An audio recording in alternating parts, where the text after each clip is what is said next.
सलाम पाकिस्तान, हमीद नकीबी आपकी खिदमत में हाजिर है। राफेल वो त्यारा है जिसे भारत ने करोड़ों डॉलर खर्च करके खरीदा, लेकिन आज वही त्यारा भारत के लिए एक लॉक्ड मिशन बन चुका है, क्योंकि इसका कंट्रोल किसी और के हाथ में है और वो हाथ है फ्रांस का। लेकिन क्या आप जानते हैं, अगर भारत ने राफेल को पाकिस्तान के खिलाफ इस्तेमाल किया तो इससे सिर्फ जंग नहीं बल्कि राफेल की आलमी साख का जनाजा भी निकल सकता है। वो कैसे?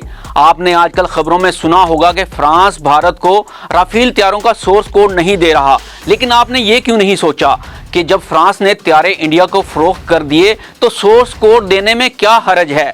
फ्रांस भारत के गैर जिम्मेदाराना रवैये और मकारी से अच्छी तरह वाकिफ है। इसके अलावा फ्रांस पाकिस्तान की एक ख़ास टेक्नोलॉजी से भी बहुत आगाह है और जानता है कि पाकिस्तान राफेल त्यारों को मार गिराएगा। तो आइए देखते हैं सोर्स कोड आखिर होता क्या है और ये इतना अहम क्यों है। फ्रांस ने सोर्स कोड देने से इनकार क्यों किया? सोर्स कोड के बगैर राफेल इस्तेमाल करने में क्या मुश्किलात पेश आ रही हैं? पाकिस्तान के खुफिया रेडार सिस्टम राफेल के लिए कैसे ख़तरा बन चुके हैं? अगर भारत ने राफेल पाकिस्तान के ख़िलाफ़ इस्तेमाल किया तो इसके क्या नताइज निकल सकते हैं? राफेल के साथ भारत का ख्वाब एक तल्ख हकीकत में तब्दील हो चुका है। ये त्यारे भारत ने बड़े फख्र से फ्रांस से खरीदे। कहा गया कि राफेल आते ही भारत की फ़िज़ाई ताकत कई गुना बढ़ जाएगी, मगर असल चैलेंज तब आया जब भारत ने अपने मिसाइल जैसे कि अस्त्रा और ब्रह्मोस लगाने की कोशिश की और तब फ्रांस ने कहा नहीं, ऐसा मुमकिन नहीं है क्योंकि सोर्स कोड आपके पास नहीं है। तो सवाल ये है, सोर्स कोड क्या है? ये दरअसल किसी भी त्यारे का डिजिटल कंट्रोल सेंटर होता है, वो सॉफ्टवेयर जो हर सिस्टम, हर बटन, हर हथियार को कंट्रोल करता है। अगर आपके पास सोर्स कोड नहीं तो गोया आप एक लॉक्ड कंप्यूटर इस्तेमाल कर रहे हैं, या फिर यूं समझ ले कि ऐसा कंप्यूटर जिसमें आप गेस्ट के तौर पर लॉग इन होते हैं और कुछ भी फीचर इस्तेमाल नहीं कर सकते, जिसमें आप कुछ भी खुद से एडिट नहीं कर सकते।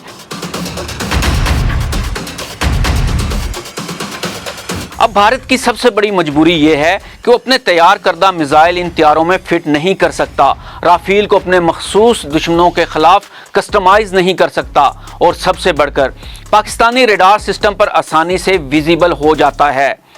वार जोन में मुकम्मल आज़ादी से ऑपरेट नहीं कर सकता। अब यहाँ पर सवाल ये भी पैदा होता है, फ्रांस क्यों डर रहा है? फ्रांस जानता है कि अगर भारत ने सोर्स कोड लेकर त्यारे में अपने हथियार फिट कर दिए और अगर ये त्यारा पाकिस्तान के खिलाफ किसी मुहाज पर इस्तेमाल हुआ और पाकिस्तान ने, जो कि चीन की जदीद टेक्नोलॉजी से लैस है, भारत को मार गिराया तो दुनिया भर में राफेल की साख तबाह हो जाएगी। और ये डर बेबुनियाद नहीं है, क्योंकि पाकिस्तान के पास चीन के ऐसा BVR PL-15 और FD-2000 रेडार मौजूद हैं और इलेक्ट्रॉनिक वारफेयर की जदीद तरीन सहूलत, ये सब मिलकर राफेल जैसे महंगे त्यारों को आसानी से लॉक और निशाना बना सकते हैं। दिलचस्प बात यह है कि भारत खुद इस बात को मान चुका है कि हम समझते थे कि पाकिस्तान के रडार राफेल को नहीं देख सकेंगे, मगर हमें गलतफहमी हुई। तो अब सवाल ये नहीं कि राफेल कितना ताकतवर है, सवाल ये है कि जब ताकत पर कंट्रोल आपके हाथ में ना हो तो क्या वो ताकत वाकई आपकी होती है? और अगर कल भारत ने राफेल को पाकिस्तान के खिलाफ उड़ाया तो शायद वो सिर्फ एक त्यारा नहीं गिरेगा, बल्कि राफेल की बैनुल-अक़वामी साख का ताबूत भी तैयार हो जाएगा। अपने मेज़बान हमीद नकीबी को इजाज़त दीजिए। अल्लाह हाफिज़।